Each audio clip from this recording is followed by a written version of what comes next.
Hey, so we recently did a video shoot and we needed to come up with a black and white prop that kind of took up a bit of space and, had a, sort of an artsy fartsy look to it. And so I went ahead and bought a vase and got some branches, glittered the branches.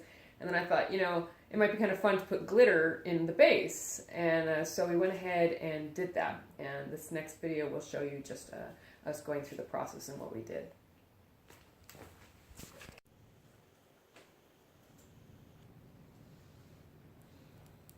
Going for an abstract pattern here.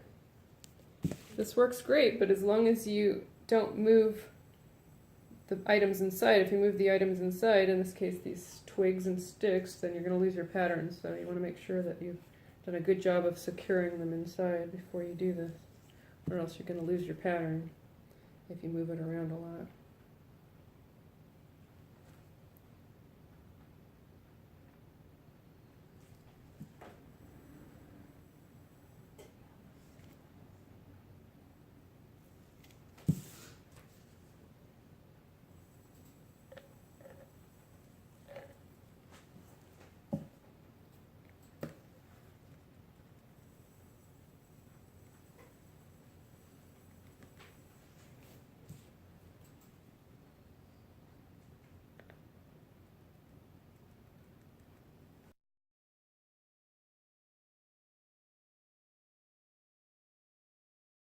Okay, let me go ahead and give that a spin so you can see it.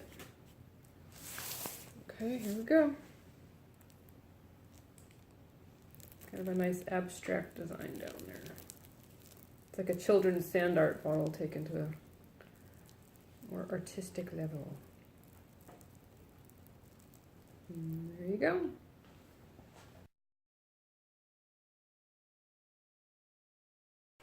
Hey there! So today we have finished using this as a prop in our photo shoot, and rather than dump it, we thought, well, let's experiment with it. So we thought, we might go ahead and dump some Mod Podge onto the top of this very, very carefully, let it settle, throw a little glitter on top, and as long as it's touching all surfaces of the glass, plus the stems, technically it should hold it. So we're going to go ahead and do that now, and we'll let you see how it turns out.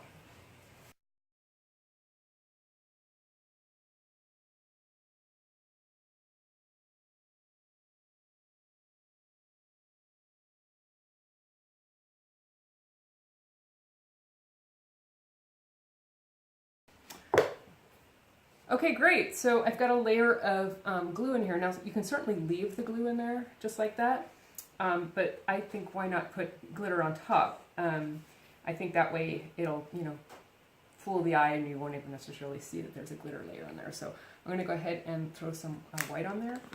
And yes, a certain amount will sink into it, but I think if you do a heavy enough layer, it'll just build up. When it's dry, you can come, turn it upside down, shake out any extra if you'd like to, otherwise just leave it in.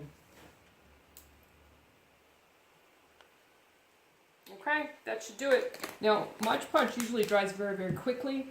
Because I've done such a thick layer, I mean, it's almost 1/8 of an inch, in some cases maybe a little bit more, it might take longer. So, leaving this alone, not touching it for maybe a couple days would be a good idea. Okay, so when it's finished and dry, I'll take some shots and let you see how it turned out.